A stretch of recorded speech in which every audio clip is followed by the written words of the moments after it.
Hello, loves. I just came off a call with a starter session lady, and it just made me think about. We were talking a little bit about how people forget how amazing they are, and there was something just about the conversation that really sparked that. Actually, in another conversation, sparked this thought in me,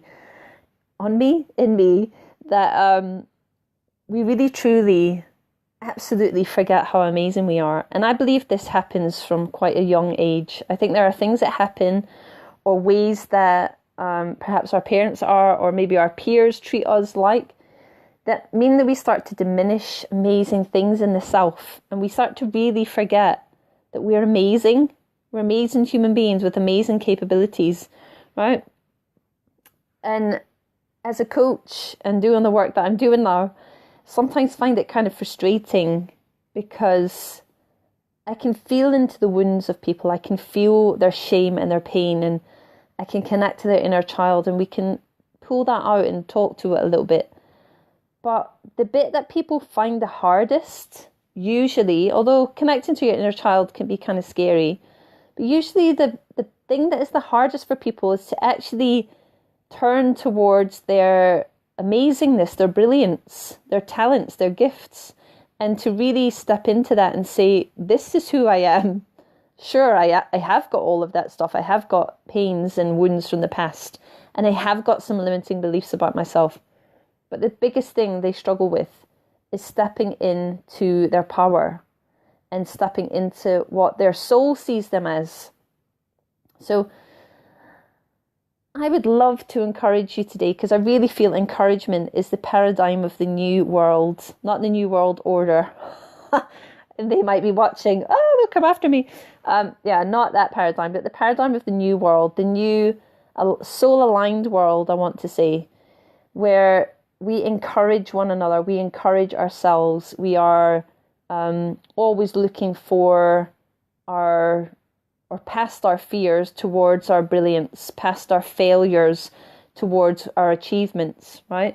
Past our perceived failings, because a lot of it is just perceived, towards our successes, right? And who we are becoming. Like, look at ourselves with loving eyes, and to see that, that's where we were, but actually now we're here, and look how far we've come, and look at all the things we've done before and all the things we've achieved, and to actually use that as a daily encouragement tool, of not just gratitude. Gratitude's amazing, and yes, we should cultivate that, but I mean actually kind of divine loving divinity that we're willing to give to ourselves and encourage ourselves forward like we would want to do with our children. The old paradigm is punishment, failure, can't do this, not worth it, tons of self-worth stuff going on, and so much unlove going on. We have to start creating a new paradigm, because life will be full of so many more synchronicities when you get into that space. Michael, you're amazing too. This is an innate joy that we often neglect in our daily, let me see that. Hey, thanks for the reminder, Gail. You're welcome. Yeah, I really just was feeling this today. So much pain in people, and people are so willing and kind of easy to get to their pain. Now, I'm not saying it's easy going through your pain. That's a whole other subject. It's not easy to go through it, but we are much more easily adapted to actually witness our pain and to kind of dive into it and stay there, right? So that's not the point of pain. Pain is supposed to come and wake us up and show us things about ourselves that we are not loving. And I think there's a great whole host of information that we can get from that. Sorry, I kind of feel like I'm a bit up here today, so I'm kind of drifting off in my head. But like we're really close to that. We're close to the things that we think about ourselves and the issues that we have with ourselves. And we probably are so close to that because we're listening to it inside here every day. And we're not so used to listening to encouraging words inside here every day. This is why my work is about cultivating a soul voice, soul voice that is compassionate, but also action taking and considerate and honouring of emotions and things like this, but also won't let you stew in it for the next 2 hours, right? That's what compassionate and conscious parenting is. You're not going to let your children cry for 5 hours because someone bullied them at school, right? You wouldn't let them go and talk to themselves in a horrible way and remember that thing that kept happening. You would be talking to your children and saying, look, this has happened. What are we going to do about it? You know, you honor the feelings at the beginning. You let them say what they're saying. They talk about their fear. But you would also, you know, hold the space for that. And then you would encourage them to speak their truth, right? Maybe we need to stand up to these bullies, or maybe we need to speak to the teacher, or maybe we have to go further than that and speak to the parents and to do something about it, right? You wouldn't just let them fall into it. Now, the trap is we as adults kind of have learned that we just deal with our own shit, and that's what we do. We go into these places where we're just feeling all the pain, and a level, if you're spiritually connected, you believe you're transmuting it. But many, many times you've actually become it. So rather than being the witness to it, you've fully stepped into it, and now you believe you're transmuting it. When actually, that's not the purpose of looking at your pain. Like whenever I do work with people, it's never about, okay, let me take it back a bit. Usually what would happen is I'd speak to a client and we would tap into their pain, their inner child, and we'd talk a little bit about that. And lots of time I will say, oh, that's really painful because I feel it. I can really feel it. Like sometimes it's an entire body experience. Sometimes it's just something in my gut. Sometimes I get a headache. So I can feel it. And so I'll express it because I know in the expressing of it, I'm meeting that pain. I'm honoring it. I'm allowing it to speak. I'm giving it a voice. I'm giving it some space. And then I can pick up on more information. Sometimes I get a little visual with it. And sometimes there'll be words, right? But mostly it's the feeling because I'm an empath. I'm kinesthetic. It's the feeling first. And so I'll do that. But I don't stay there for too long. You know, we'll talk about mom and dad. We'll go through the issues there. But I don't like to keep my client there too long because it's about reconnecting with your inner child and healing those parts of self by becoming the parent or the soul voice that you need within yourself, right? And a truly conscious parent, like I said, won't just let you lie in bed for 5 hours crying about something. It will talk kindly to you. It will say to you, honey, you know, you've been here like for so long. I really think it's time that we get up and we go and wrap ourselves in a blanket and we have a cup of tea and we eat something nourishing, right? Or like you would do with a child if it was ill.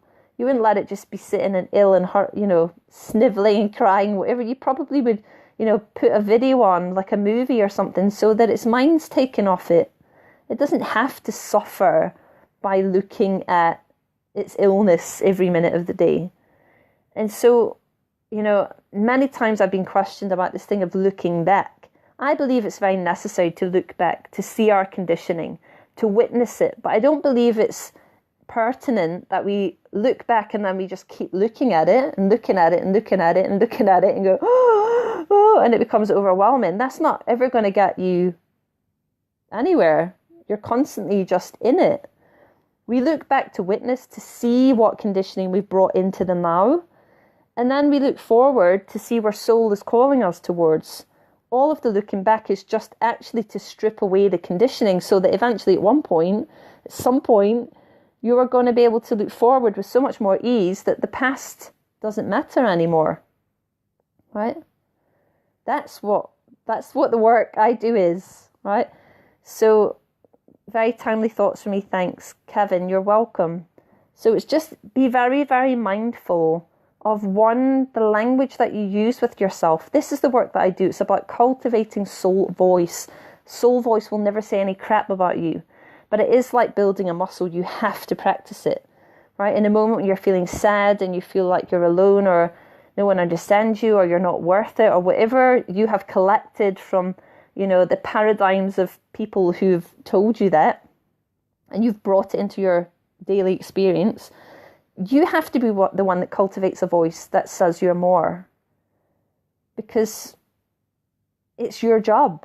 It's you are the one that's come to move you through life in alignment with your soul, right? So let's just step back from that paradigm of berating and saying horrible things to self and feeling like failures and like we can't do things. None of that is real. None of that is really you. The real true you, the true soul self, will always be calling you forward to your highest potential. It knows how much more you can experience of life 10 years away from now, right? I don't get visions for myself always like 10 years from now. I don't know what's going to happen, but I absolutely know, because of the work that I've done on myself, that I'm in a way more powerful position now than I was maybe even 2 years ago. You know, and it's all about creating that voice, cultivating that compassion.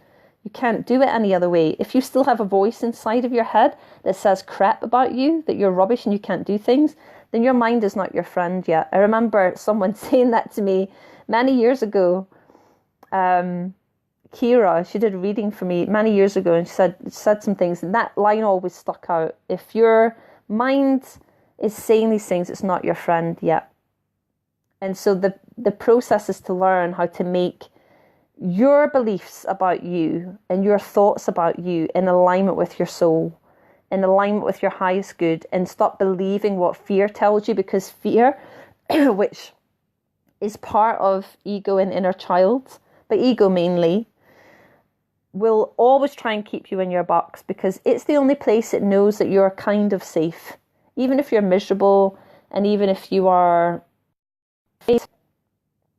it sort of thinks you're safe.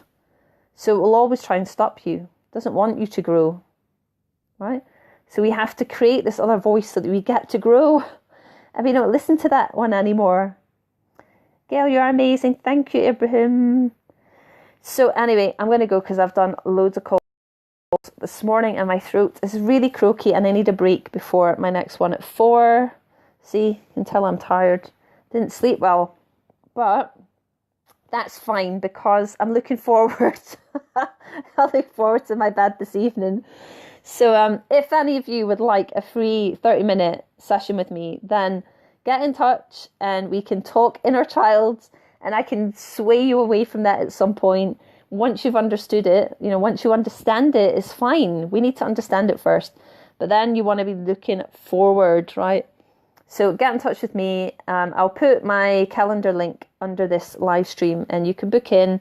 I have some slots free next week, I think from Tuesday onwards. So get in touch. Okay, Francis. I don't know what that means. 4 arms. What does that mean? Is this bass speak? Francis is a bass player and he freaks me out with his bass speak. I don't know what that is. Right, I'm going to go. I need to go and have a drink of the non-alcoholic variety. All right. Ta-ra, loves.